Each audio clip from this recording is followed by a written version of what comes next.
One thing you touched on, and we've heard other doctors talk about this now too, is we all think fruit's good for us so we can eat as much as we want, but what do you say? I've talked to other doctors that say I only eat half an apple a day and that's plenty. There's varying viewpoints, but what's the deal on fruit? So I did a big ranty podcast on fruit is not free food, because I actually had a client text me and go, I can eat as much fruit as I want, right? And I'm like, where is this coming from? I think where it comes from is the Weight Watchers point system, where they tell you to use fruit as dessert. And then also that my pyramid, or whatever it is now, my plate, where it says, fruits and vegetables are the same. And of course, that's just crazy. Fruit is the primary sugar in fruit is fructose. And again, fructose goes straight to the liver, tells your body to make fat, very aging, very sweet.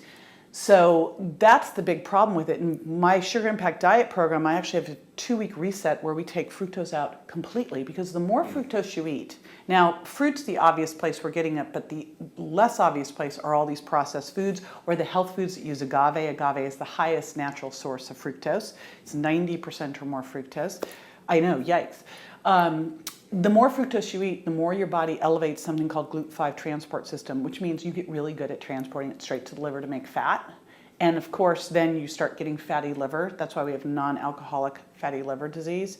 So if you are insulin sensitive, if you're not pre-diabetic, if you're in good health, if you don't have cancer, if 1 or 2 pieces of what I call low sugar impact fruit a day, basically berries are going to be best. But apples are the highest fructose fruit there is. Apple juice has more fructose than a Coke. And we are giving little kids apple juice and wonder why we're creating little diabetics. So I am not a fan of juice at all. Dried fruit, fruit juice concentrate. Again, you can lie on the labels and say no sugar added and has fruit juice concentrate, which is horrific. Dried fruit is candy. That's all. It's candy. It's candy. I don't know if you've had any dried mangoes or dried papaya. It's candy, right? It is. It's delicious, but it's very sweet. So we really have to get away from that. And I find when you give people a break for 2 weeks and really let them reset and restore their sweet sensitivity, they start to naturally go, wow, berries are sweet, right? And that's what we get away from. We don't even recognize that berries are sweet anymore. There's something wrong.